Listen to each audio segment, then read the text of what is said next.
साज बुझाव दे नाम उमरो नाम रे मृत्युरन रे नाम रे रबी। और जब ऐसे वरदान मांगे तो ब्रह्मा जी ने तथास्तु कह दिया। हिरण्यकश्यपु आया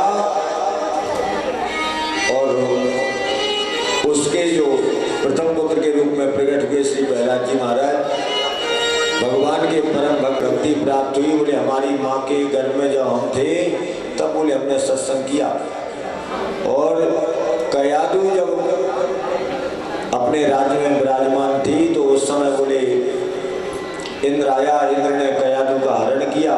तो जब इंद्र ने कयादु का हरण किया तब जाकर के कयादु ने नारद बाबा का स्मरण किया।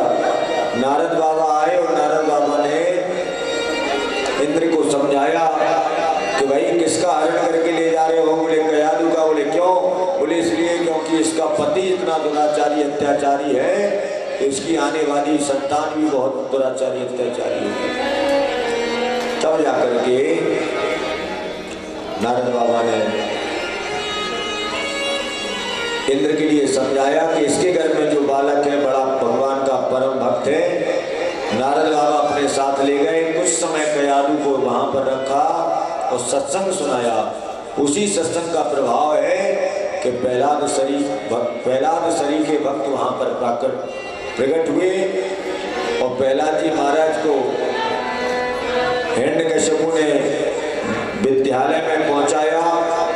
शुक्राचार्य के जो पुत्र हैं पुरोहिताय भगवान पिता काव्याग्रह सुनी संदामरो सुतो तस्सु दैत्यराज ग्रहांति के।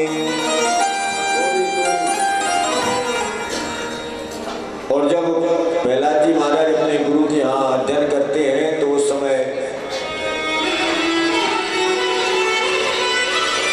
प्रहलाद जी महाराज तो अध्ययन करते हैं लेकिन अब जो गुरु पुत्र हैं वो गलत शिक्षा देते हैं कि भाई राक्षसी गुरु है तो राक्षसी विद्या सिखाएंगे। और प्रहलाद जी महाराज जो है जाकर के उनके जितने भी मित्र हैं सबके साथ में भगवान नाम संकीर्तन करते। और जब भगवान नाम संकीर्तन कर रहे थे प्रहलाद जी महाराज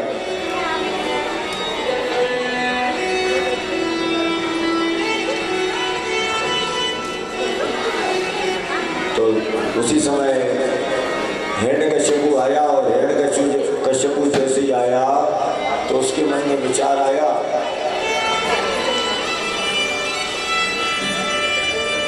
कि भाई पूछा तो जाए कि बालक पढ़ाई लिखाई ठीक कर रहा है कि नहीं कर रहा है। प्रहलाद जी महाराज को बुलाया। बोले इधर आओ। प्रहलाद जी महाराज हाथ जोड़ कर खड़े हो गए। जी पिताजी अच्छा बताओ तुमने कौन कौन सी विद्याओं का अध्ययन किया है। तो बोले पिताजी हमने जो है 9 प्रकार की विद्याएं सीखी है। तो प्रहलाद जी महाराज की ऐसी बात सुनकर तो हिरण्यकश्यपु बड़ा प्रसन्न हो गया कि हमारा बेटा जो है हमसे भी आगे निकल गया, हमसे भी आगे निकल गया हमारा बेटा।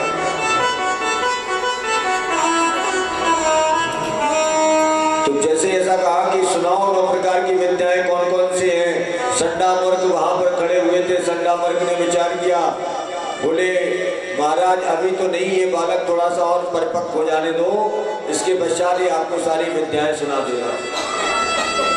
संडामर्क को डांट लगाई। बोले अच्छे से इसको पढ़ाओ। अब बोले महाराज जैसा शिक्षा मिले राजा की सरकार की जो शिक्षा रहे शिक्षक वही पढ़ाते। संडामर्क ने पढ़ाना फिर से प्रारंभ किया। प्रहलाद जी महाराज को भक्ति का किरण जब लगा जब एक कुंभकार मैया के यहाँ एक आवे में बिल्ली के बच्चे चले गए। और उस समय प्रहलाद जी महाराज ने जब बुढ़िया से वार्तालाप किया था कि मैया अगर ये बिल्ली के बच्चे वापस नहीं आए तो फिर क्या करोगी। बोले हम भगवान से प्रार्थना कर रहे हैं कि बिल्ली के बच्चे जरूर जीवित बच जाएंगे।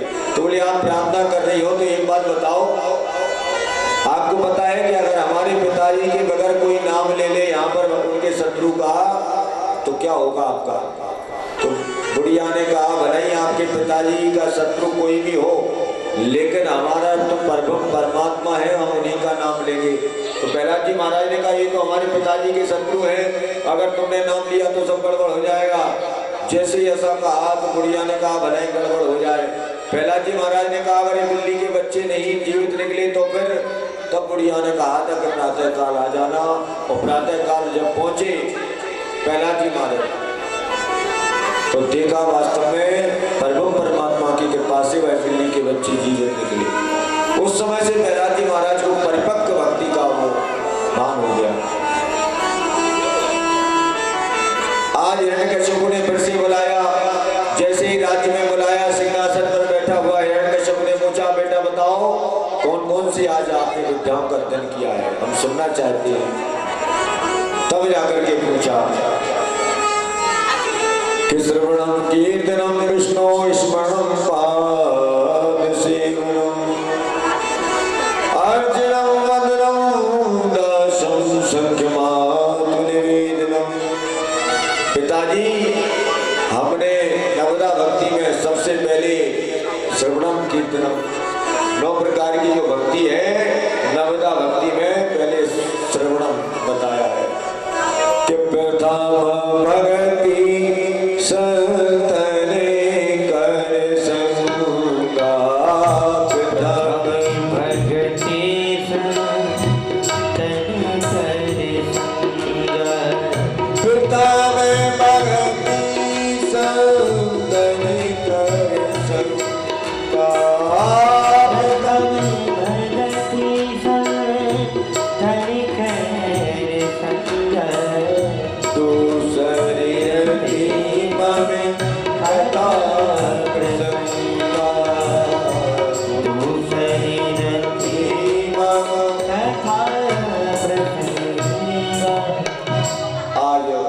नवदा भक्ति का वर्णन प्रहलाद जी महाराज ने किया। तब आकर के हिरण्यकश्यप के मन में विचार आया, कह रहे दुष्ट दुरात्मा, हे दुर्मणि, तू इतने समय से विद्या अध्ययन कर रहा है और हमारे शत्रु का जो भी यश है उसका गुणगान कर रहा है। हे दुर्विनीत मदात्मम कुल भेद कराविधम, अरे कुल के वेदी तू हमारा पुत्र हो ही नहीं सकता। और ऐसा भरा बुरा कहना प्रारंभ किया क्रोध में हिरण्यकश्यप ने। प्रहलाद जी महाराज खड़े हैं पिता के सामने कि स्तंभ पक्षानो तुमने क्यों तादयम शयम। प्रहलाद जी महाराज चुपचाप रहे। हिरण्यकश्यप ने कहा बोलता क्यों नहीं है, तेरा भगवान है कहाँ। हिरण्यकश्यप महाराज तो अपने आप में भगवान के परम भक्त हैं। तब जाकर के 12 भागवत में है श्री प्रहलाद जी महाराज, तब जाकर के उन्होंने कहा ना केवलम भवतस्य राजन सबहि बलम बलिनांचा परेशान। अरे राजन, हमारा भगवान हर जगह है, ईश्वरा सर्वभूता नाम हृदय से अर्जुन तिष्ठति। हमारा भगवान हर जगह है। तो बोले एक बात बताओ, वहीं पर खंबा था समीप में, तो क्या बोले इस खंबे में भी तुम्हारा भगवान है, खड़ग लेकर हाथ में खड़ा हुआ था। और जैसे ही खड़ग उठाई हिरण्यकश्यप ने, तो वहां के दरबारी जो थे बोले महाराज अगर आप पुत्र की हत्या करोगे तो आपको हत्या लग जाएगी। तो बोले फिर क्या करना चाहिए। बोले बहुत सारे साधन है इसको समाप्त करवाने के, कि गिर से गिरायो पुण्य जल में डुबायो, सर्प से कटवाया, पहाड़ से गिराया, जल में डुबाया, अग्नि में जलाया, होलिका को बुलाया। तो होलिका जो है सूर्य भगवान की दी हुई चादर खोल कर बैठ जाती। उसके लिए वचन था कि जो भी जब भी आप चादर को ओढ़कर बैठेगी तो जो आपके समीप बैठेगा वह जल जाएगा और आपका कुछ नहीं होगा। लेकिन जब भगवान की कृपा होती है कि जितने तारे गगन में उतरे शत्रु होए, जा पर कृपा रघुनाथ की सुबाल न पाको होए। कहते हैं अगर भगवान की कृपा हो जावे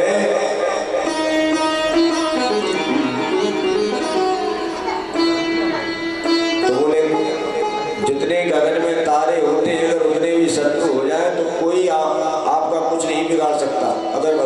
कृपा होना चाहिए। भाई नवग्रह जो रहते हैं इनका तो जाप किया जा सकता है और सब शांति के लिए, लेकिन नवग्रह से ऊपर भी अगर आपके नवग्रह आपके अनुकूल नहीं है, लेकिन अगर ईश्वरीय अनुग्रह अगर आपके अनुकूल है तो नवग्रह स्वतः ही आपके अनुकूल हो जाते हैं।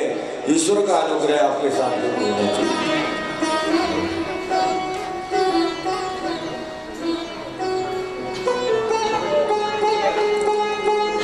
कि हनुमान की पूंछ में लगन न पाइया,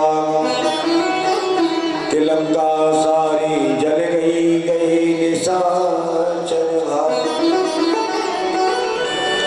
कहते हैं भगवान की कृपा थी तो सारी लंका जल गई, हनुमान जी महाराज की पूंछ में आग नहीं लग पाई। उसी प्रकार बोले होलिका जलकर समाप्त हो गई, प्रहलाद जी महाराज का कुछ नहीं बिगड़ा। तब जाकर और क्रोध में हो गया हिरण्यकश्यप। उसके मन में विचार आया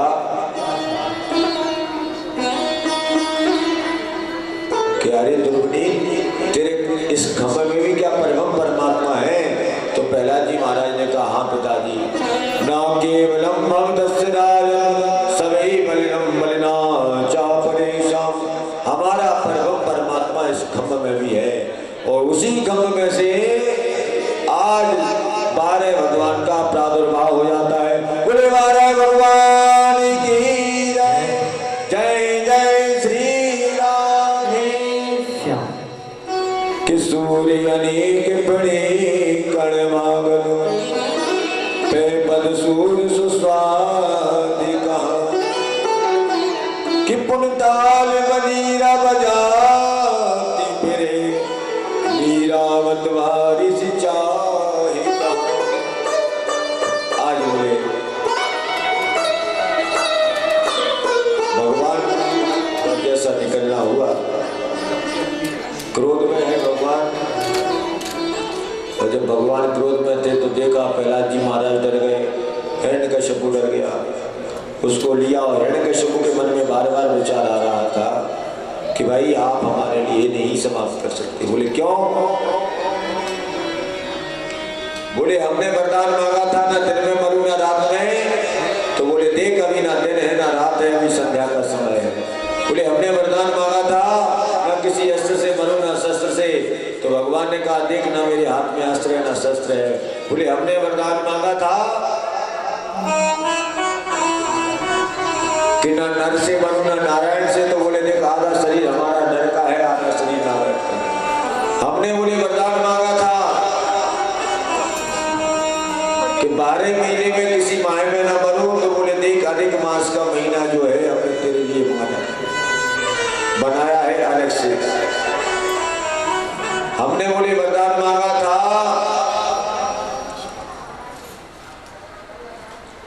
कि बोले ना बाहर मरो ना अंदर। तो बोले ना तो अभी तू बाहर है ना अंदर है, बीच दहली पर तू है। आज नाना प्रकार के वरदान जितने भी उसने मांगे थे भगवान ने सबका उत्तर दिया।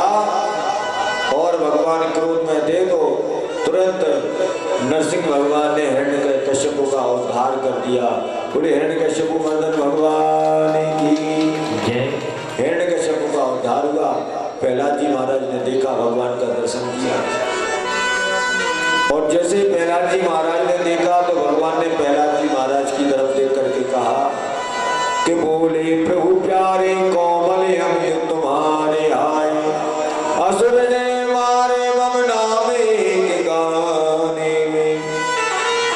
कि गिर से गिरायो है जल में डुबायो पुनु, अग्नि में जलायो रखी कमीना सताने में।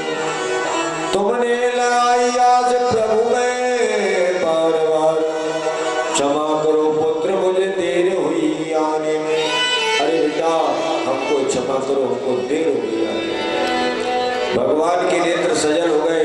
प्रहलाद जी महाराज भगवान के चरणों में गिर गए। बोले प्रभु बस आपने हमारे ऊपर कृपा की है। बोले तो हम खुश हैं, आप जो मांगना चाहते हो तो मांग लो। प्रहलाद जी महाराज ने कहा भगवान अगर आप देना चाहते हो तो केवल हमारे पिता को बोले मुक्ति दे दो आप। उनका मोक्ष जरूर होना चाहिए। जैसा ऐसा मांगा तो भगवान बोले अरे भैया प्रहलाद एक बात बता, जब हमारा दर्शन जिसने एक बार कर लिया उसका तो मोक्ष स्वतः ही हो जाता है, कोई मांगने की वस्तु तो नहीं। उनका तो मोक्ष पहले ही हो गया है क्योंकि हमारे शरीर से स्पर्श हो गया है। आज भगवान ने केवल प्रहलाद जी महाराज पर कृपा की। आगे कथा आती है, अष्टम स्कंद में मनमंत्रों की कथा आती है और उसी में एक ग्राह रहता था एक सरोवर में और उसी के पास में एक त्रिकुटा नाम का एक पर्वत था। त्रिकुटाचल पर्वत पर बोले एक गजेंद्र निवास करता था कि आसीद गिरवरो राज स्कूटी विश्वता चीरो देना पिता श्रीमान्यो जनायत मुक्षता। और त्रिकुटाचल पर्वत पर जो गजेंद्र रहता था उसके लिए जीवन में अहंकार था। कहते हैं कभी भी जीवन में अहंकार नहीं करना चाहिए। अहंकार में तीन गए धन वैभव वंश, ना मानो तो देख लो रावण कौरव। और जब अहंकार था गजेंद्र के लिए और अहंकार था उसको परिवार का 50 पत्नियां हैं, 150 पुत्र हैं, सरोवर में स्नान करने गया तो भगवान ने आज उसके अहंकार को दूर किया। एक वहीं पर ग्राह रहता था मगरमच्छ और मगरमच्छ ने उसके चरण को पकड़ लिया। कहते हैं जब काल हमारे जीवन में आता है तो सबसे पहले चरणों को कमजोर करता है। जैसे ही चरण को पकड़ा तो गजेंद्र ने सोचा छोटा मोटा कोई जीव होगा तो ऊपर फिर खींचा उसने। फिर ग्राह ने नीचे को खींचा और जैसे 2-4 घंटे हुए तो गजेंद्र के मन में फिर विचार आया, पत्नियों की ओर इशारा किया कि हमारा किसी ने चरण पकड़ लिया है। तो पत्नियों ने हेल्प की लेकिन पुत्र भी आए लेकिन कुछ नहीं हो सका। तब उसके मन में विचार आया कि जो हम परिवार पर इतना भरोसा करते थे, पत्नियों ने कहा महाराज संध्या हो गई है, हम इनको छोड़कर जाते हैं। बच्चों ने देखा, बोले समय हो गया है, अब ये बाहर आ नहीं रहे हैं जल से, तो हम इनको छोड़कर जा रहे हैं। आज जिस परिवार का गजेंद्र को अहंकार था वह परिवार छोड़कर जाने लगा, तब उसको महसूस हुआ कि भाई इस परिवार पर हम इतना भरोसा करते हैं, इतना प्रेम करते हैं, आज यही परिवार हमारे विपत्ति के समय में छोड़कर जा रहा है। और गजेंद्र ऐसा मन में विचार कर रहा था, सोचने लगा कि क्या करना चाहिए ऐसी परिस्थिति में। कि नीर पीवन ही तू गयो सिंधु के किनारे, सिंधु बीच बसत ग्राहे कृष्ण को पुकारे। आज गजेंद्र के जब किन्नाक कान डूबन लागे, गजेंद्र का जब शरीर बिल्कुल थक चुका था, उसको लगा कि अब तो हमारी मृत्यु निश्चित है, तो मन में विचार करने लगा। सारे देवता उसी इंतजार में थे कि आज तो ये हमारे लिए पुकारेगा, भोले बाबा बैठे हैं कि हमारे लिए पुकारेगा। अन्य देवता सोच रहे हैं कि भाई जिसको भी पुकारेगा वो ही इसकी रक्षा करने जाएगा। लेकिन गजेंद्र तो पढ़ा लिखा है नहीं, उसने तो बस ऐसा मन में भाव रखा कि जिसने भी हमारे अंदर बोलने की शक्ति दी हो, चलने की शक्ति दी हो, हे प्रभु परमात्मा उसी का स्मरण कर रहे हैं कि वो आकर हमारी रक्षा करें। कि एवं व्यवसतो बुद्ध्या समाधान मनोहरि। और बार बार गजेंद्र ने आज स्मरण किया। जब गजेंद्र ने स्मरण किया, कहते हैं गजेंद्र को लगी थी देर हरि को पुकारने में, हरि को न लगी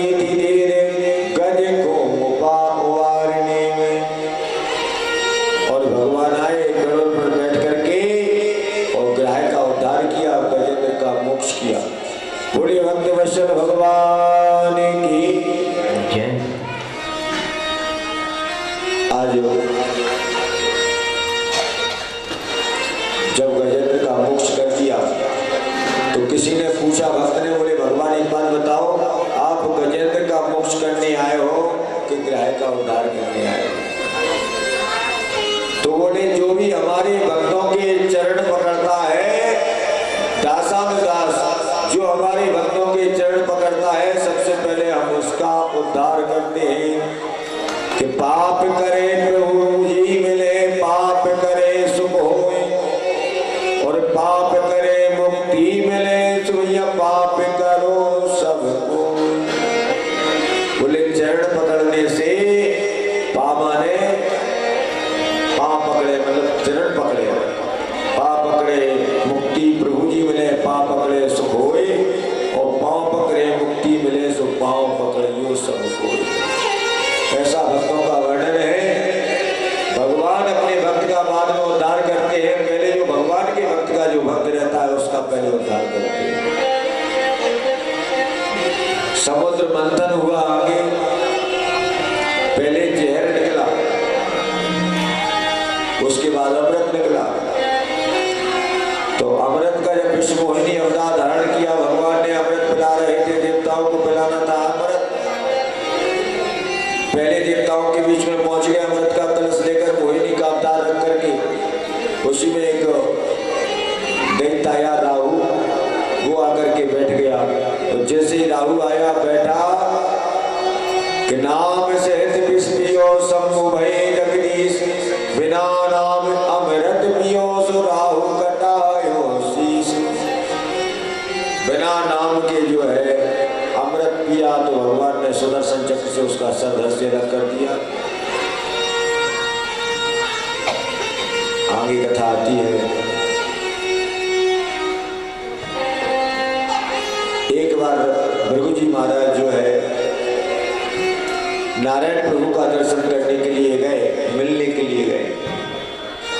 और जैसे ही भगवान के समीप पहुंचे महाराज, तो भगवान ने उनका स्वागत किया, बड़ा आव आदर किया।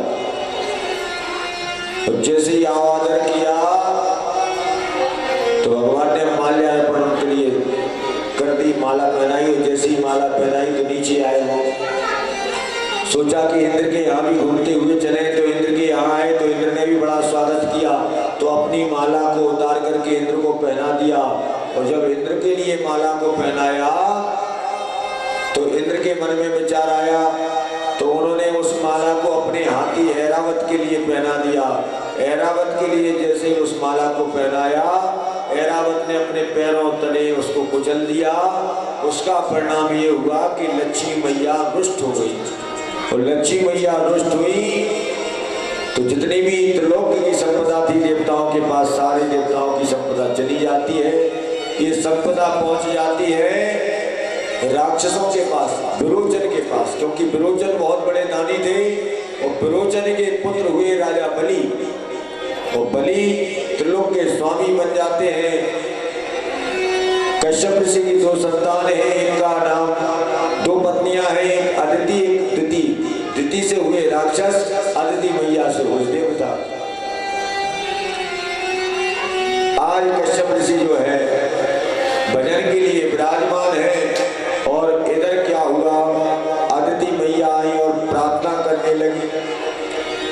बोले हमारे एक बेटा जो है बड़े दुखी है और एक बेटा बड़े सुखी है।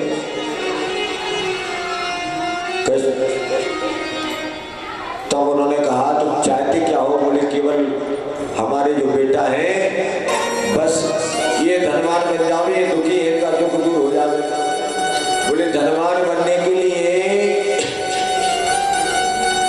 और पुत्र प्राप्ति के लिए बोले आपको पयोव्रत करना चाहिए। अदिति मैया ने फाल्गुन के महीने में 12 दिन का पयोव्रत किया।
पखारो इनके चरणों को बहाकर प्रेम की बिछा दो अपनी पलकों बिछा दो अपनी पलकों को मेरे सरकार सरकार आए। हरि बोल।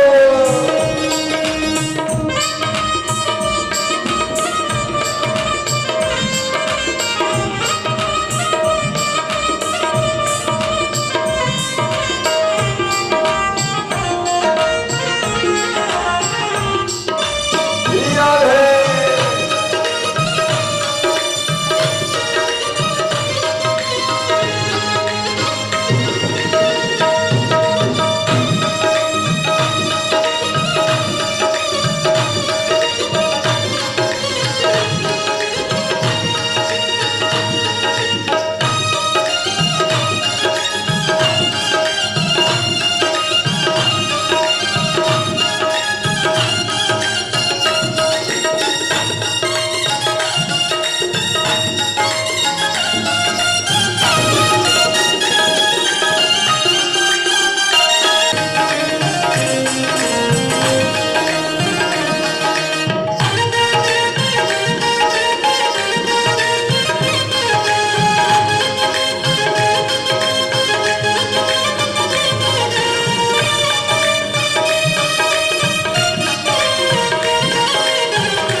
बिछा दो अपनी पलकों में बिछा दो अपनी पलकों को मेरे सरकार आए हैं।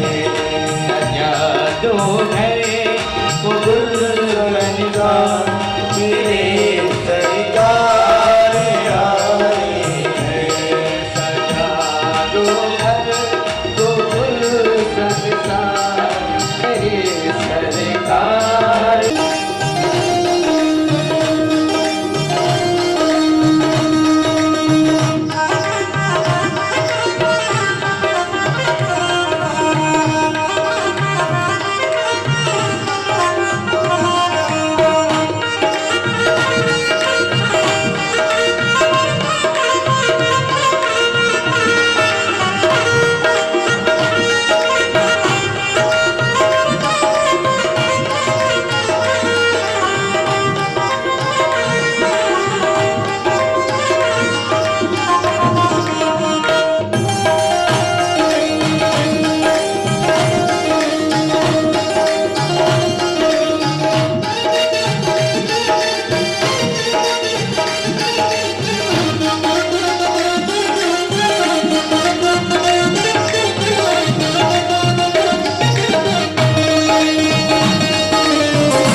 अपने बाबा को देख कर अपने बाबा को हुई रोशन मेरी गलियां, हुई रोशन मेरी गलियां, मेरे सरकार आए हैं, सजा जो है वो करता मेरे सरकार आए सजा जो है तो मेरे सजा, मेरे सरकार आए हैं, सजा जो है मेरे सरकार आए,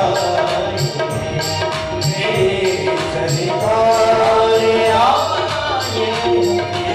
ब्राह्मण का होता है तो सबसे पहले बोले 5 घर से भिक्षा मांगना पड़ती है।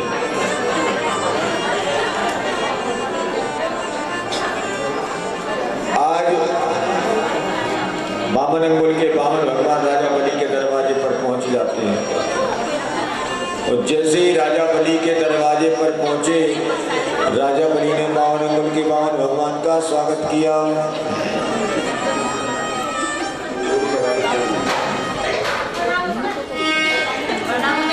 कि स्वागतम ते नमस्तभ्यं ब्रह्मन् किं करवामि ते, कि ब्रह्मणि शान्तपः साक्षात् मन्ये त्वां वपुर्धरम्। अरे राजन, आज राजा बलि भगवान का स्वागत कर रहे हैं कि हे परमात्मा, ऐसा मानो प्रतीत होता है कि साक्षात आज भगवान स्वयं जगदीश्वर हमारे दरवाजे पर खड़ा है और बावन अंगुल के बावन भगवान राजा बलि के दरवाजे पर हैं। लेकिन मौन खड़े हैं, कुछ नहीं बोलते हैं। राजा बलि ने मन में विचार किया कि ऐसा सुंदर बालक, कितना इसका माधुरी इतनी सुंदर है, इसका तेज कितना है। बलि की पुत्री रत्नमाला वहां पर खड़ी है और तो और महाराज बलि की जो पत्नी है विंध्यावली, वो भी वहां पर खड़ी है। उसके मन में बार बार आ रहा है कितना सुंदर बालक भगवान हमारे भी होता कहीं अगर, कितना सुंदर बालक है। छोटी छोटी ग्रीवा है और हाथ में कमंडल है, छत्र हाथ में लगाए हुए हैं। और जैसे राजा बलि के दरवाजे पर बामन अंगुल के बामन भगवान पहुंचे, राजा बलि ने कहा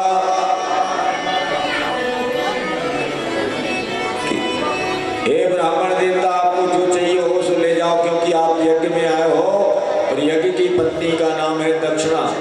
अगर यज्ञ में जो आता है और बगैर दक्षिणा के जाता है तो ठीक यज्ञ संपूर्ण नहीं माना जाता, सफल नहीं माना जाता है। और यज्ञ में कोई आया है अतिथि, उसको दक्षिणा तो कुछ ना कुछ देना पड़ेगा।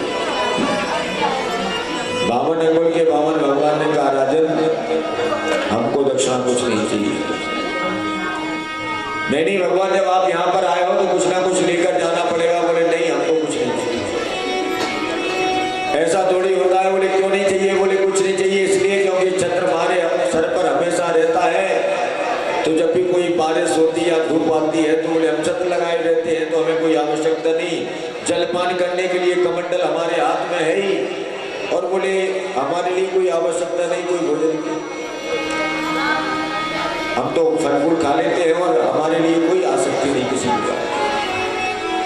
अब तो राजा बलि के मन में विचार आया कि ये तो और सत्य महात्मा है, ये तो बताओ इनको तो धन से और मोह माया से कोई लेना देना नहीं। तो राजा बलि की ओर सत्ता बढ़ गई। बोले महाराज एक बात बताओ, जब आपको कुछ चाहिए नहीं तो आप कहो तो आपकी कुछ व्यवस्था करा दे। बोले क्या व्यवस्था? बोले हम अकेले राम जी हैं। तो राजा बलि ने कहा, हे भगवान, हे ब्राह्मण देवता, आप जो कहो वो हम सारी व्यवस्थाएं करा देंगे। आप अकेले हो तो आपका परिवार भी हो जाएगा, हम दवाएं करा देंगे। नाना प्रकार की निवेदन किया। जैसे ऐसा कहा बामन अंगुल के बामन भगवान से, तो बामन भगवान ने कहा, राजन एक काम करो, अगर आप देना चाहते हो तो जो हम मांगेंगे वो दोगे। राजा बलि ने कहा, भगवान कैसी बातें कर रहे हो, जो हम बार बार आपसे निवेदन कर रहे हैं कि जो आप मांगो सो हमने। तो बामन अंगुल ने कहा, हे राजन, बामन भगवान खड़े और राजा बलि से कहते हैं कि अगर देना चाहते हो तो 3 चरण जो है पृथ्वी आप हमारे लिए दे दो। राजा बलि देख करके हंसने लगे, बोले बताओ राजा के आगे मांगा क्या मांगा? बोले चने की भूसी। 3 चरण पृथ्वी आप मांगते हो, आपको पता होना चाहिए आपके छोटे छोटे चरण हैं और आप कह रहे हो 3 चरण पृथ्वी। तो भगवान ने कहा, राजन हमको तो केवल 3 चरण इसलिए चाहिए कि हम जहाँ भी भजन करने बैठते हैं तो लोग आप कहते हैं महाराज जी यहाँ से हटो, क्योंकि आज आप यहाँ भजन करोगे, कल के दिन यहाँ कुटिया बनाओगे, परसों के दिन बड़ा आश्रम बना दोगे, हमारी जमीन कब्जा लोगे, तो कोई भजन करने नहीं देता है, इसलिए हमको यहाँ से हटाया जाता है। तो हम इसलिए 3 चरण पृथ्वी मांग रहे हैं कि जहाँ भी जाएंगे बढ़िया बैठ करके आनंद से भजन करेंगे। राजा बलि ने कहा, भगवान 3 चरण क्या, जितने भी चरण आपको नापना है। भूमि का दान तो और महादान होता है। भूमि की दान की महिमा बड़ी अलौकिक और दिव्य गाई है शास्त्रों में।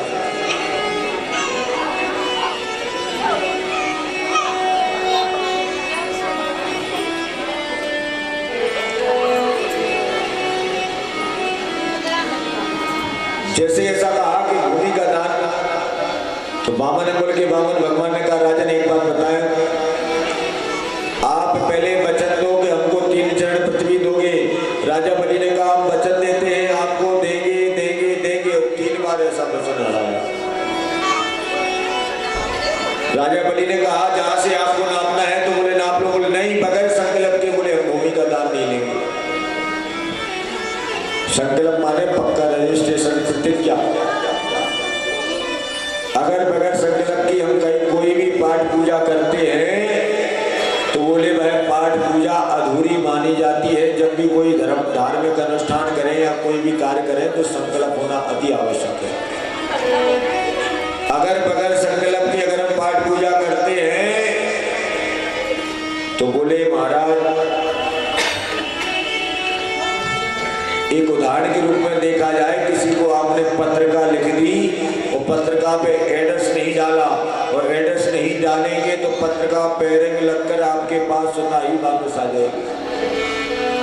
उसी प्रकार हमारा किया हुआ जो सत्कर्म है, वो अविरक्त नाम का जो राक्षस रहता है वो उसको ले लेता है। जो भी हम सत्कर्म करते हैं, धार्मिक कार्य करते हैं, बगैर संकल्प के अधूरा माना जाता है। और संकल्प में 2 वस्तुएं तो होना अति आवश्यक रहती हैं। एक तो जल का होना आवश्यक रहता है, और दूसरा जो है अक्षत का रहना आवश्यक रहता है। भला ही कोई वस्तु हो या ना हो, इस संकल्प के दौरान होना चाहिए।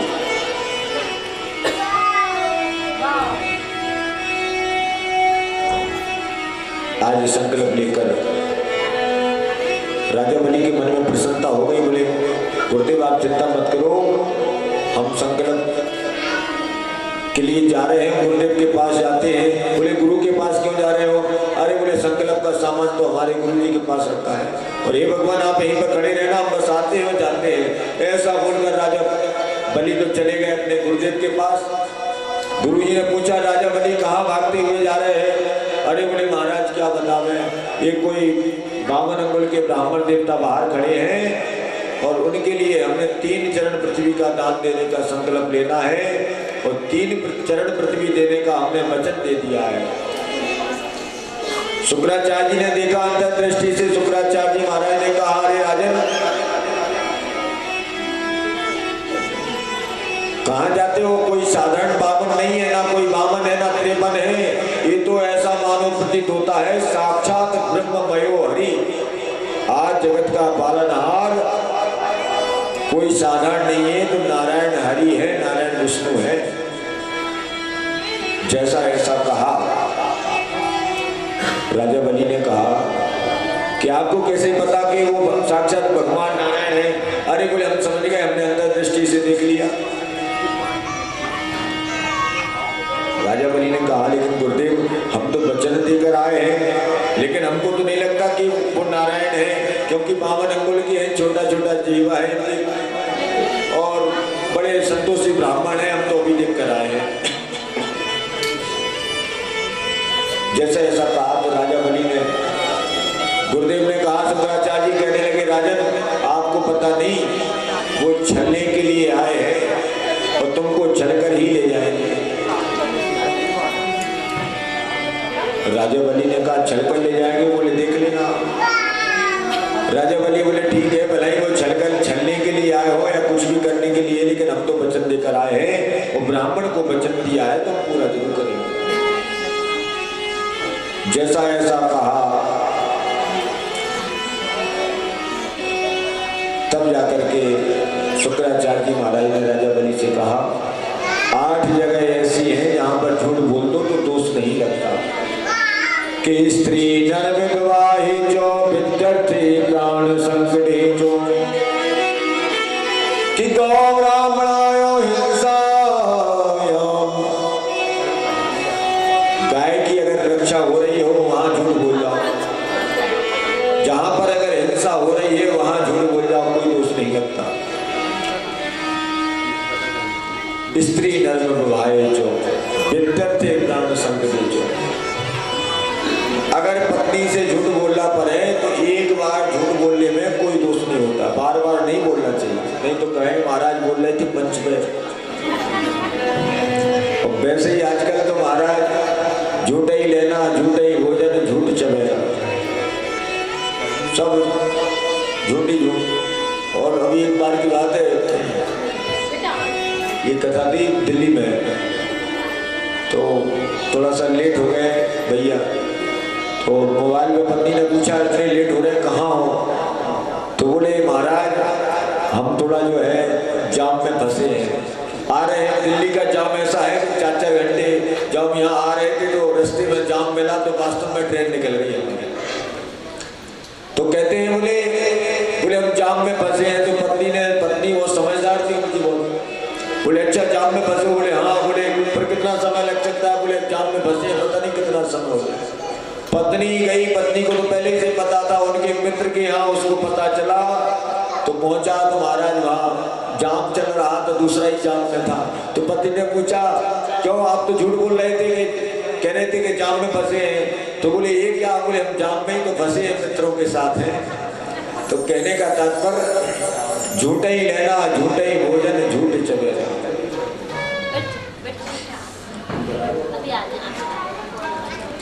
आज बामन अंगुल के बामन भगवान खड़े हैं राजा बलि के दरवाजे पर। गुरुजी ने कहा कि कुछ जगह है जहां पर झूठ बोल लो, कि स्त्री नर गवाही जो विद्यार्थी प्राण संगनी जो, अगर पत्नी से अगर झूठ बोलना पड़े तो एक बार झूठ बोलने में कोई परेशानी नहीं है। 8 जगह ऐसी बताई है, अगर गौ माता की रक्षा के लिए अगर झूठ बोलना पड़े तो कोई परेशानी नहीं है, नाना प्रकार से समझाया। अब जब ऐसा कहा तो राजा बलि ने कहा, गुरुदेव भले ही आप ऐसी सलाह दे रहे हैं, लेकिन बोले हमने तो वचन दिया है तो हम तो उनके लिए 3 चरण पृथ्वी जरूर देंगे।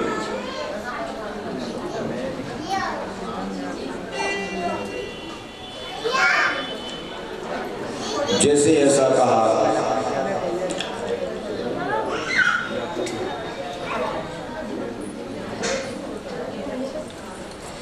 और माताओं बहनों के लिए श्राप मिला था, युधिष्ठिर जी महाराज ने दिया था।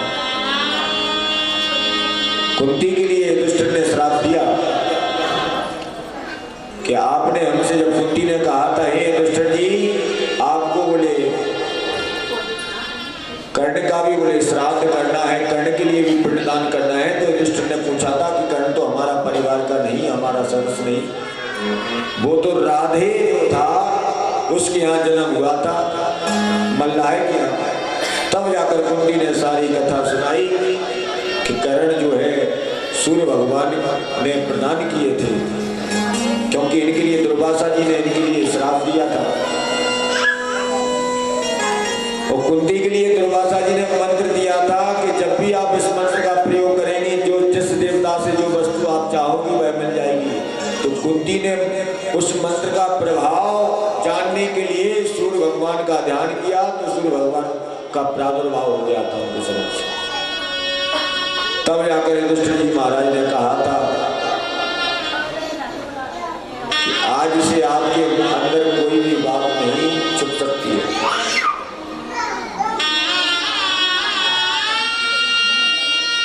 आठ जगह का जैसे ऐसा बोला कि झूठ बोल जाए तो कोई दिक्कत नहीं है। जब ऐसा बोला तो महाराज अब तो राजा बलि और घबराए। उन्होंने सोचा ऐसा ना हो कि गुरुजी हमको मना कर किसको कुछ देना ही नहीं है। अब गुरुजी पीछे पड़ गए और राजा बलि ने कहा कि गुरुदेव हम तो वचन लेकर आए हैं, हम तो करेंगे वो वचन को पूरा।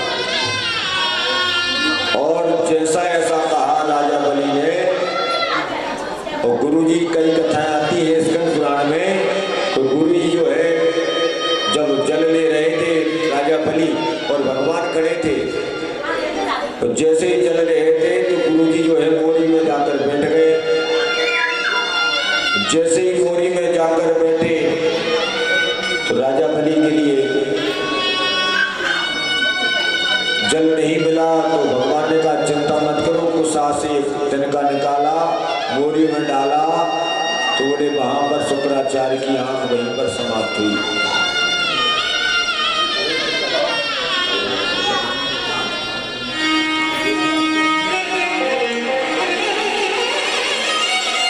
कहते हैं अगर कोई दान कर रहा हो तो उस समय जो है उसके दान में हमको बाधा नहीं बनना चाहिए, उसको रोकना नहीं है, उसको टोकना नहीं है। राजा बलि के लिए गुरुजी ने समझाया, राजन आप धन का गलत उपयोग कर रहे हो और ये धन तुम्हारा विनाश हो जाएगा, क्योंकि धन की योले 5 जगह बताई हैं कि 5 प्रकार से धन को खर्च करना चाहिए। राजा बलि का उपदेश सुन रहे थे महाराज, राजा बलि को उपदेश दे रहे थे शुक्राचार्य जी महाराज, और बोलते जा रहे थे राजन कि धर्माय कामाय यश से सबसे पहले धर्म 5 हिस्सा बनाना चाहिए। बोले धन के पहला हिस्सा जो है धर्म में लगाना चाहिए, दूसरा हिस्सा जो है अगर 100 रुपए आपको दिए हैं तो 20 रुपए धर्म में लगाओ, 20 रुपए जहां से आपकी आमदनी हो रही है उसमें लगाओ। धर्माय काम आए, जहां से आपका काम चल रहा है। यश से बोले 20 रुपए जो है अपने यश कीर्ति के लिए भी रखना चाहिए। सामाजिक काम हो रहे हैं, धार्मिक काम हो रहे हैं, जहां सामाजिक काम होते हैं तो उसमें जाना चाहिए। चौथा हिस्सा जो है अपने परिवार के लिए रखना चाहिए, और अंतिम जो 20 रुपए बचते हैं वो आपत्ति विपत्ति के लिए सृजना हिताय जो, अगर कोई सज्जन की आपत्ति विपत्ति है तो उसमें हमको हेल्प करना चाहिए।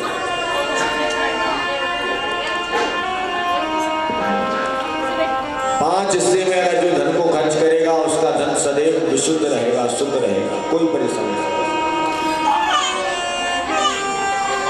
राजा बलि ने ऐसा उपदेश सुना, बोले गुरुजी वो तो आप सही कह रहे हैं, लेकिन हमने जो वचन दिया है हम तो पूरा करेंगे। बोले वो कोई साधारण बालक नहीं है।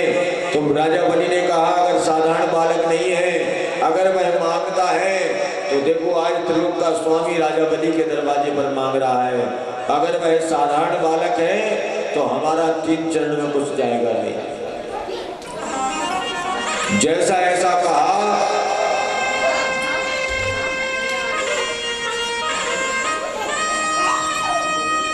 कहते हैं कई लोग अगर दान पुण्य करते हैं, धर्म करते हैं तो कई लोगों को बहुत पीड़ा होती है, लेकिन ये नहीं जानते हैं कि भाई करने कराने वाला तो कोई और है, जीवात्मा तो केवल निमित्त मात्र होता है। कि देनहार को और है, देत रहते कछूरे, कि लोग भरम हम पे करे या से नीचे ने। देने वाला तो भैया और कोई है, निमित्त मात्र भव्य सब सांचन। जीवात्मा जो है वास्तविकता में निमित्त मात्र है।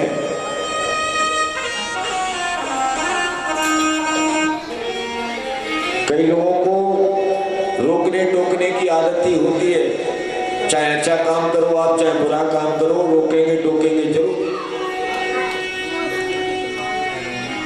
तो जो स्वयं धर्म करते हैं ना दूसरे के लिए करने देते हैं, वो होते हैं खेत के बिजू का जो काग भगोड़ा होता है ना, फसल को खाने के लिए जानवर आते हैं तो बीच खेत में उसको वस्त्र को लपेट देते हैं एक लकड़ी से, और हमारे यहाँ उसको कहते हैं काग भगोड़ा बिजू का।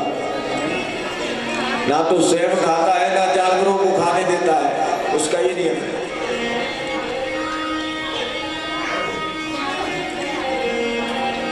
किसी के यहाँ अगर कोई अच्छा कार्य हो रहा है, पड़ोसी के यहाँ कोई सत्कर्म हो रहा है, उसके यहाँ कोई बड़ा उत्सव महोत्सव है, तो उसके साथ हमारा धर्म बनता है कि भाई अगर हम उसका सहयोग नहीं कर रहे तो उसकी बुराई भी नहीं करना है। कई लोगों की आदत रहती है, अगर पड़ोस में कोई उसके यहाँ कोई उत्सव महोत्सव है तो भाई कहीं ना कहीं बहाना बनाकर जीवात्मा वहाँ पहुँच जाएगा और एक दूसरे के प्रति ईर्ष्या द्वेष, अरे उसके यहाँ तो ऐसा हो रहा है, अरे हमको पता है ये कथा करा रहे थे, हमें पता है कहाँ से इनके यहाँ धन आया है, और नाना प्रकार की बातें करता है व्यक्ति। ये जीवन में नहीं करना चाहिए। ये भैया धर्मशाला बनवा रहे हैं, हमें पता है इनके पास कैसे धन आता है, भाई उसका परिणाम क्या है, आपके लिए क्या मिलेगा उससे? जितना भी आप दूसरे की निंदा करेंगे वो सारा जितना उसका पाप है वो आपके लिए मिल जाएगा। कभी किसी की निंदा नहीं करना चाहिए।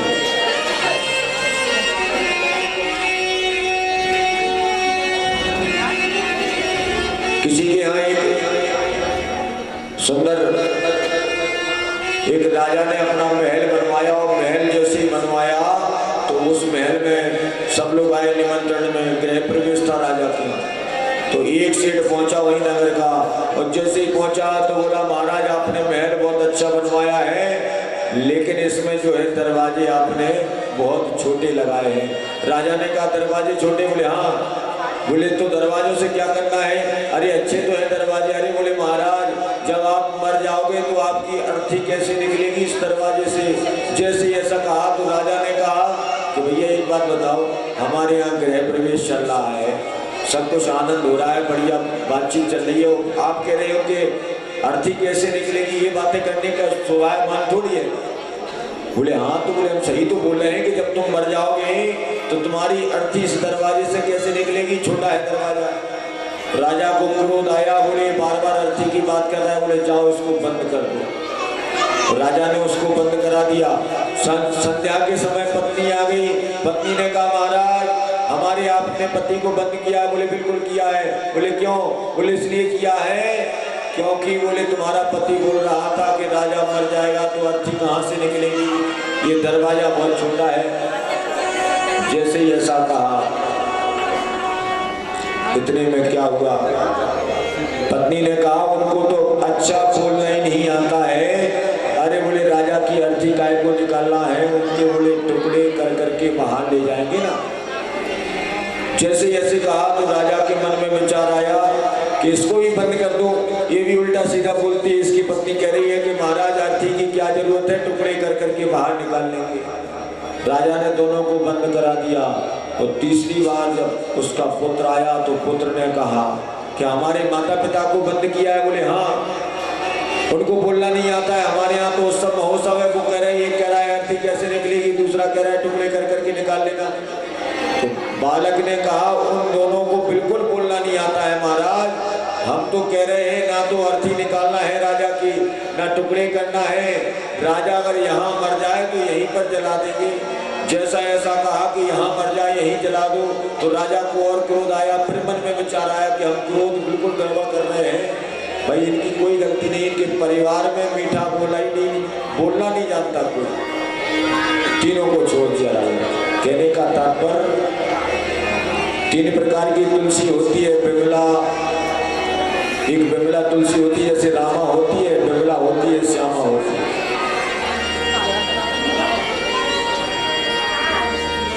बिमला तुलसी बड़ी कड़वी रहती है, लेकिन आयुर्वेद में उसका बड़ा महत्व बताया है।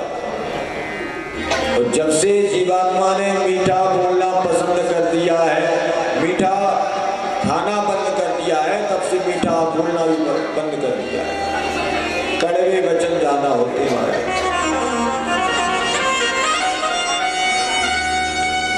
राजा बलि ने कहा गुरुदेव हम तो दान देंगे, और जैसे ही हाथ में जल दिया कि ब्रह्म रूपायो वामनायो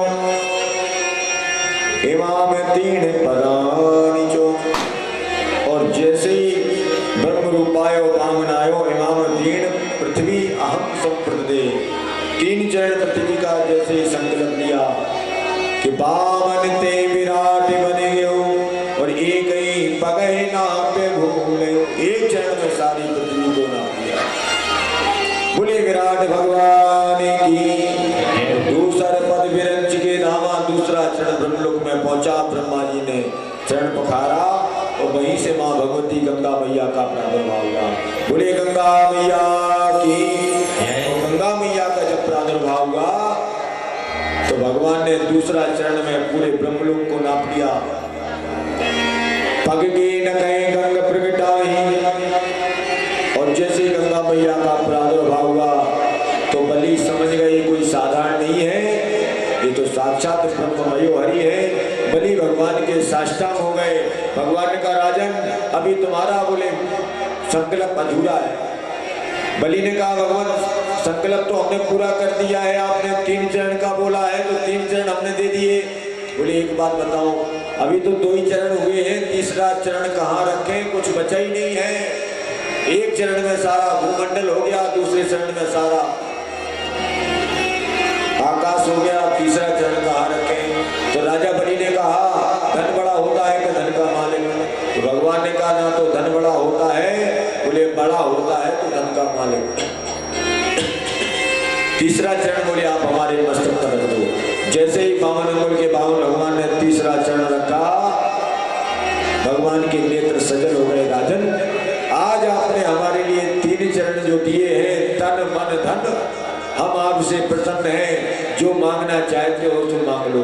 राजा बलि ने कहा जय हो, ऐते मंगनन ते हम मांगत नहीं है। अरे जो हमसे मांगने आया हो ऐसे मंगना से हम क्या मांगे। और आप तो छलिया निकले, हमें तो आज पता चला कि 52 रूप में बनाए के चलो है आज छलिया चले देखो। 52 का रूप बनाए के चलो है जो छलिया चले देखो। ये 52 का रूप बनाए के चलो है देखो, छलिया चलो देखो। छोटा बगल दबाए के चलो है तो छलिया चले देखो। छलवे को, छलवे को, छलवे को, छलवे को, हाँ छलवे को, छलवे को, छलवे को, छलवे को। 52 का रूप बनाए के चलो है तो छलिया चले देखो।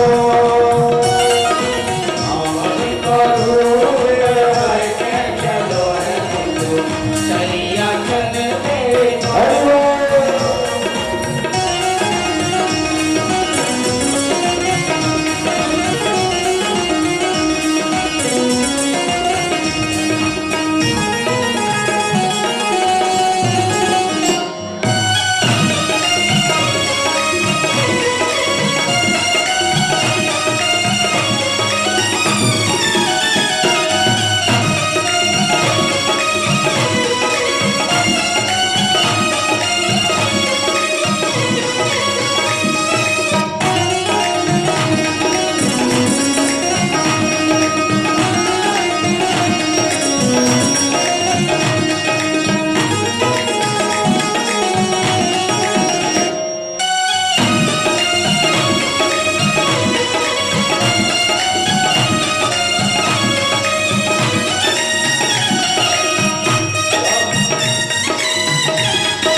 श्रावण कलियम गुरु को बढ़ायो।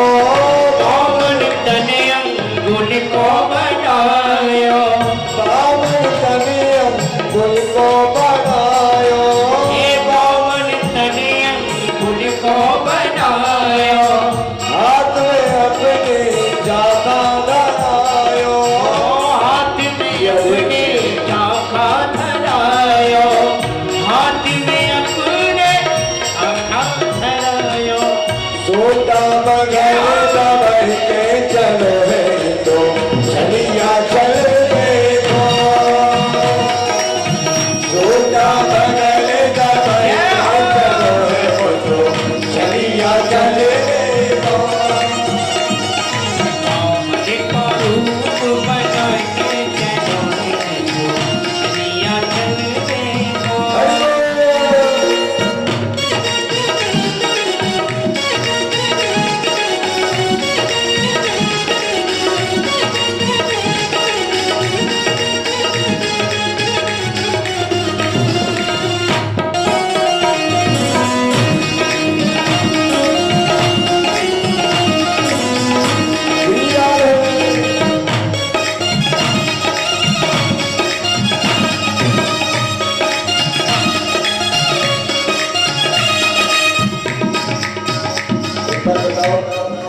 जो कीर्तन में ताली नहीं बजाता है तो उसके क्या है।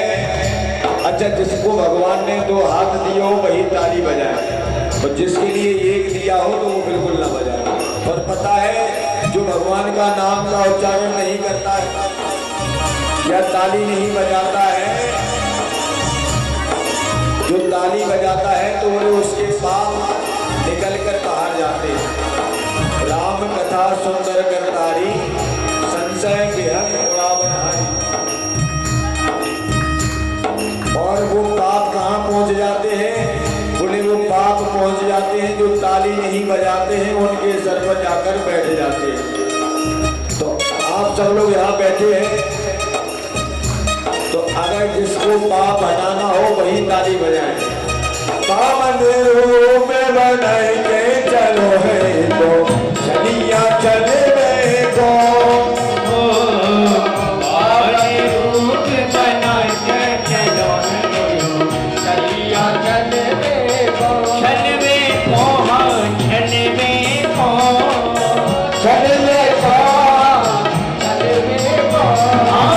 कामन को रूप बना के चलो छलिया चल देखो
भगवान खड़े हैं। और जब निकलते हैं, राजा बलि निकलते हैं तो भगवान तुरंत उनको दर्शन दे देते हैं। और राजा बलि भी आनंद ले रहे थे, कभी इस दरवाजे से निकल रहे, कभी उस दरवाजे से निकल रहे। 52 अंगुल के 52 भगवान परेशान हो गए कि राजा ने के लिए हम तो आए थे ठगने के लिए, लेकिन आज राजा बलि ने हमारे लिए चल लिया। बने नौकर बैठे हैं, पता नहीं किस मूड में अब राजा बलि कब सब कौन से समय निकल पड़े। अब नौकरी लग गई ऐसी कि महाराज जिसमें छुट्टी नहीं मिलती चौकीदारी की। और इतने में क्या हुआ कि नारद बाबा का पहुंचना हुआ लक्ष्मी मैया के पास। और जैसे ही नारद बाबा लक्ष्मी मैया के पास पहुंचे, नारद बाबा ने कहा, लक्ष्मी मैया ने कहा, एक बात बताओ देवर्षि, हमारे भगवान बहुत समय से नहीं आए हैं, कहाँ गए हैं? तो कहते हैं 4 महीने के लिए 52 अंगुल के 52 भगवान राजा बलि के यहाँ जाते हैं। और कई संतों का ऐसी भावना है कि देवसेनी जो एकादशी रहती है, जब से लेकर और देव उठनी एकादशी तक 52 भगवान जो है राजा बलि के यहाँ जाते हैं।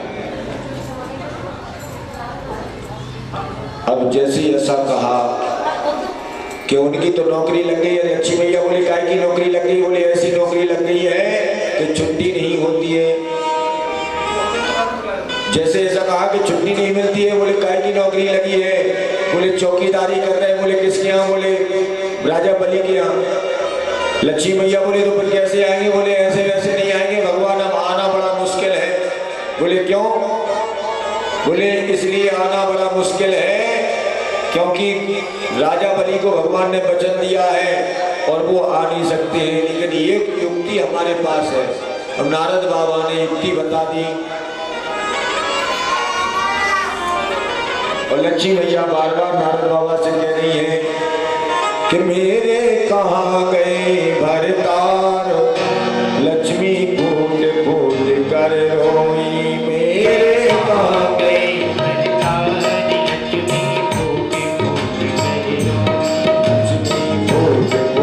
कर रोई, लक्ष्मी फूट फूट कर रोई। लक्ष्मी फूट फूट कर रोई, लक्ष्मी फूट फूट कर रोई। मेरे कहाँ गए भरतार। नारद बाबा कहने लगे, नारद ने कहा उचारे हरि करते पहरेदारी। नारद ने कहा उचारी हरि करते पहरेदारी। इनकी ऐसी नौकरी नहीं है, ऐसी नौकरी है कि बिल्कुल परमानेंट। तो बोले कैसे मिलेंगे? बोले राजा बलि के यहाँ नहीं है बहन, और रक्षाबंधन का समय आवे और राजा बलि के यहाँ पहुंच जाना। और जब राजा बलि के यहाँ पहुंचोगे तो बहन बनकर जाओगे तो उस समय राखी बांधोगे और राखी के बदले में राजा बलि पूछेंगे कि क्या चाहिए, तो उस समय भगवान को मांग लेना। और धीरे धीरे अभी तो क्या है, पूरा समय है, ये तो दिसंबर चल रहा है, जनवरी फरवरी गई, मार्च अप्रैल मई जून और जुलाई अगस्त में आता है राखी का समय। अगस्त में समय बीतता गया और लक्ष्मी मैया तैयार हुई और पहुंच जाती है राजा बलि के दरवाजे पर। अरे भैया आवाज जैसे ही लगाई, राजा बलि बाहर निकले। राजा बलि ने देखा क्या हो रहा है और लक्ष्मी मैया गाती जा रही है, छोटे भैया तेरे द्वार बहना बड़ी दूर से आई। छोटे भैया तेरे द्वार बहना बड़ी दूर से आई। बहना बड़ी दूर से आई, बहना बड़ी दूर से आई। बहना बड़ी दूर से आई, बहना बड़ी दूर से अरे आई। भैया आपके दरवाजे पर जो एक आपकी बहन आई है, और राजा बलि बाहर आए तो देखा लक्ष्मी मैया के नेत्रों से अश्रुधारा बह रही है। राजा बलि ने देखा एक बहन रो रही है, क्या बात है? बोले बहन क्या बात है, रो क्यों नहीं हो? कहते हैं क्या बतावे भैया, आज बोले रक्षाबंधन का समय है और हमारे कोई भाई नहीं है। तो राजा बलि भी रोना प्रारंभ कर देते। वो बोले बहन सही बतावे, हमारे भी कोई बहन नहीं है। तो बोले क्या करना चाहिए? राजा बलि ने कहा आज से आप हमारी धर्म की बहन, हम आपके भाई। उसी समय क्या हुआ, लक्ष्मी मैया ने कहा तो फिर हाथ बढ़ाओ। माया ने हाथ लिया है कली कस के बांध दियो है, माया ने हाथ दियो है, कली कस के बांध और दियो राजा है। बलि के लिए जैसे ही मांगा तो राजा बलि ने पूछा, बहन तेरे जीवन में सब आनंद है कि नहीं है, कुछ चाहिए तो नहीं? तो लक्ष्मी मैया कहने लगी, बहुत सब कुछ आनंद है लेकिन एक कमी है। बोले क्या? बेदर्द तेरी जीजाजी करते हैं अपनी राजी, बेदर्द तेरे जीजा, आगे जो जीजाजी है ना वो अपनी मर्जी पे चलते हैं। हम कितना भी रोके पता नहीं किस किस के चक्कर में फंसे रहते हैं। अब राजा बलि की कुछ समझ में ना आवे तो बोले, बहन फिर क्या चाहिए? तो बोले, भैया आप वचन दो, दोगे दोगे दोगे? तो राजा बलि ने कहा, हम वचन देते हैं, देंगे देंगे देंगे। तो भैया कह दो पहरेदार बहना बहुत आई, छोटे भैया तेरे द्वार बहना बड़ी आई, बहना बड़ी दूर से आई, बहना बड़ी दूर से आई, बहना दूर से आई, बहना बड़े दूर से आई, छोटे भैया तेरे द्वार बहना बड़ी दूर से आई। छोटे भैया तेरे द्वार बहना बड़ी दूर से। भगवान की जय जय जय श्री राधे। आज राजा बलि के यहाँ से भगवान को लेकर लक्ष्मी मैया चली जाती है। अष्टम स्कंद को यही प्रणाम करते हैं। अब 5-5 मिनट में बस राम जन्म और फिर कृष्ण जन्म। आज थोड़ा लेट हो जाए तो चिंता नहीं करना, क्योंकि माहौल थोड़ा सा गड़बड़ा गया शुरू से।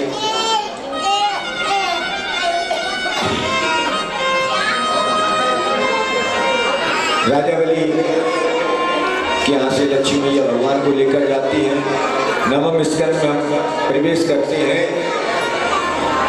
कहते हैं जब तक राम जन्म नहीं होगा तब तक भगवान श्री कृष्ण जन्मोत्सव का हम आनंद नहीं ले सकते।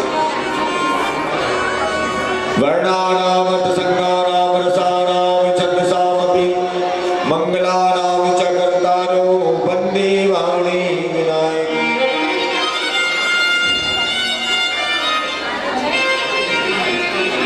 आज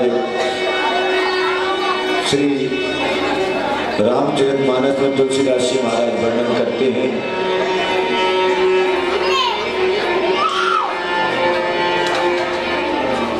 ना सकते विस्तरतो वक्तुम वर्ष सतीरपि। श्रीमद् भागवत में श्री सुखदेव जी महाराज कहते हैं कि राम कथा जो है बड़ी अलौकिक और दिव्य है।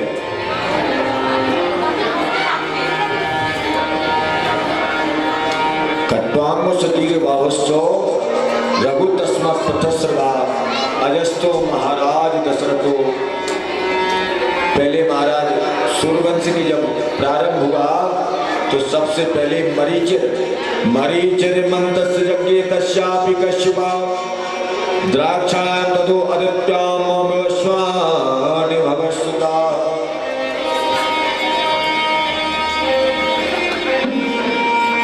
मरीचि से विवस्वान् नाम और ततो मनु श्राद्ध देवा संज्ञामाश भारत।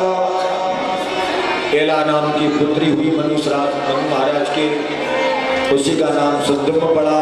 आगे कथा आती है। उसी वंश में महाराज अप्रजस्त मनो पूर्व वशिष्ठो भगवान के नाम मित्रावरुण प्रजात करो प्रभु। मित्रावरुण यज्ञ किया तब सुद्युम्न जी महाराज प्रकट हुए। उन्हीं का नाम, उन्हीं के द्वारा आगे वंश चला। आगे कथा आती है। खट्वांग हुए, खट्वांग से महाराज दीर्घबाहु हुए, दीर्घबाहु से खट्वांग से दीर्घबाहु रघु तस्मात् पथस्रवा अजस्तो महाराज दशरथो अभवत तस्यापि भगवान येषु ब्रह्ममयो हरि। श्री हरि श्री हरि।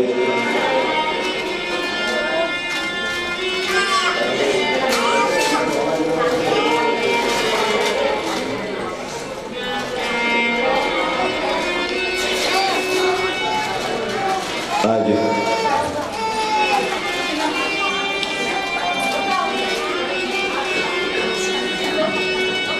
महाराज दशरथ के 4 पुत्र हुए। यह कथा सुनाई तो राजा परीक्षित ने कहा, गुरुदेव थोड़ा सा भगवान राम का जन्म किस प्रकार हुआ है कथा सुनावे। तब भगवान राम जन्म की कथा सुनाए।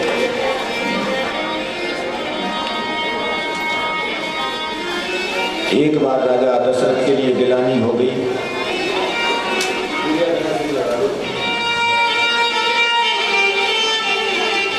और राजा दशरथ के लिए गिलानी हुई तो मन में विचार करने लगी। गिलानी कब हुई? बोले जब दिल और दिमाग अलग होता है तब जीवात्मा के लिए संशय होता है। एक बार राजा दशरथ जो है इंद्र के यहाँ गए और इंद्र के यहाँ से जैसे वापस लौट रहे थे रास्ते में तो माला झोली छोड़कर आ गए। मन में विचार करने लगे कि हमसे कुछ छूट गया है। तो फिर सोचा कि इंद्र के यहाँ वापस अपनी माला झोली लेकर पहुंचे।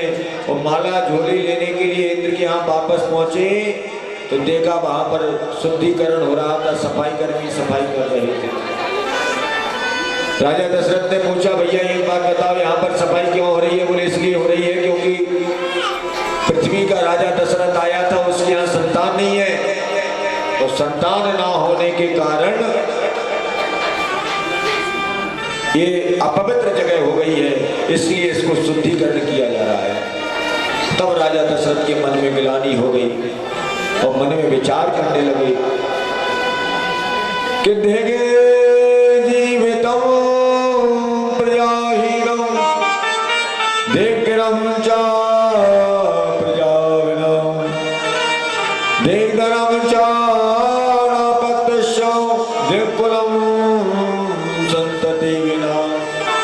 मन में विचार करने लगे दशरथ जी महाराज कि धिक्कार है ऐसे जीवन को। एक संतों का भाव है कि वशिष्ठ जी महाराज की जो पत्नी है अरुंधति, उन्होंने अपने बच्चे को रुलाया था, तब दशरथ जी महाराज के मन में गिलानी हुई। और जब गिलानी हुई तो गुरु के शरण में पहुंच गए दशरथ जी महाराज के बारे भूपति मन माही। एक बार भूपति मन माही, एक बार भूपति मन माही, एक बार भूपति मन माही, एक बार भूपति मन माही। भयो रानी मोरे सुख रानी, भयो रानी मोरे सुख रानी, भयो रानी मोरे सुख रानी। भयो रानी मोरे सुख राजा दशरथ जी जो है वहां से चल पड़े गुरु के यहाँ। गुरु कह गयो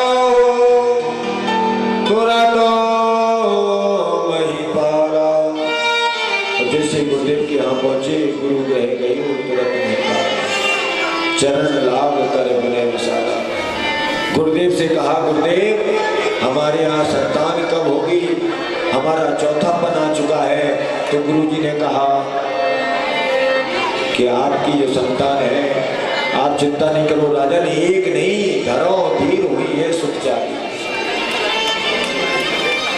और वशिष्ठ जी महाराज ने व्यवस्था बनाई कि श्रृंगेर से वशिष्ठ बुलावा, पुत्रिका में इष्ट तह यज्ञ करावा। श्रृंगी ऋषि को बुलाया, पुत्रिका में इष्ट यज्ञ हुआ। यज्ञ में अग्निदेव प्रकट हुए और चरु लेकर अग्निदेव जब प्रकट हुए तो आधा भाग कौशल्या आधा कैकेयी के लिए, और दोनों ने मिलाकर सुमित्रा मैया के लिए भाग। इधर तो तीनों माताएं गर्भवती हो गई। जात नते हरि गर्भ आए सकल लोक संपदा छाए। चैत्र का महीना आने वाला है। एक ऋषि पुत्री उस समय कथा आती है कि ऋषि पुत्री जो है भगवान का ध्यान कर रही थी। रावण तो रघुवीर महाराज जो खट्वांग से दिलबाहु से पृथस्वा और पृथस्वा से महाराज रघु हुए। रघुवीर के समय का था रावण, बहुत पुराना है रावण। रावण उस रास्ते से जा रहा था। रावण जैसे निकला तो ऋषि पुत्री जो है ध्यान कर रही थी परम परमात्मा का, रावण ने देखा और जाकर के वेदमती से कहा कि तुझे हमारे साथ लंका में चलना है।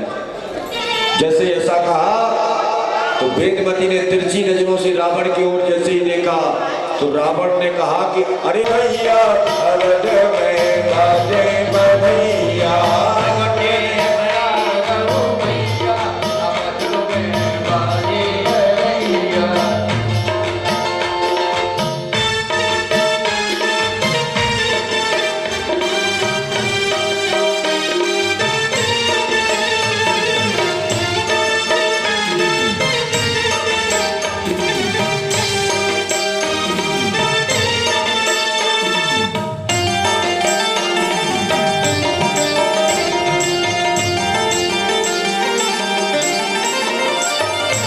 प्रगटे चारों भैया अवध में बाजे बधैया, बाजे बधैया, बाजे बधैया, बाजे बधैया बाजे बधैया, बाजे बधैया, चारों भैया अवध में बाजे बधैया, चारों भैया अवध में बाजे बधैया।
मैया कह दो बधाई, नाना जन्म सुने आए।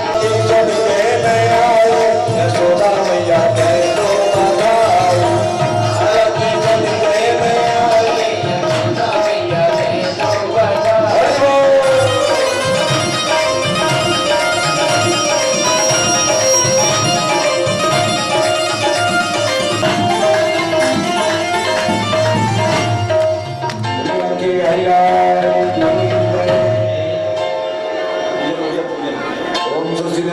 ओम शशिनेन्द्रो नरसिंहा शशिनाभूमा विश्वविदा शशिस्ताचुष्टं शशिनो